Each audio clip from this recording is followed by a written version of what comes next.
you and your best friend have a falling out? One day he confessed to me that he had a foot fetish, and I was just polite about it like, okay man, that's not for me, but it's cool you like it. And then he told me that he always liked my feet a lot. And then, every single time we interacted after that, he was like a drooling, badly trained dog, always panting after me, begging me to send him foot pictures and other weirder.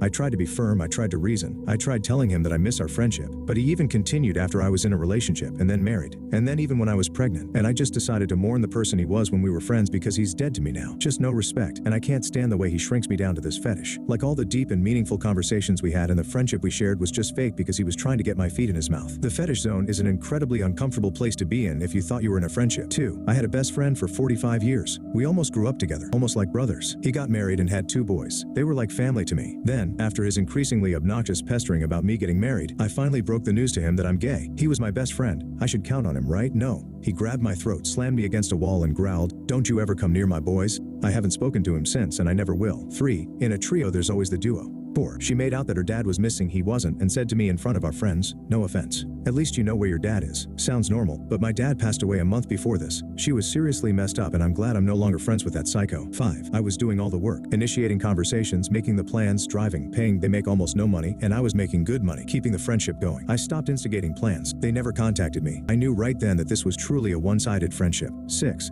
Her boyfriend told her he didn't trust me, so she cut me off. I just laughed and moved on. 3 weeks later she caught him cheating. Our friendship never recovered. 7. He passed away. I'm pretty pissed about that. He did have the final say. 8. We were close.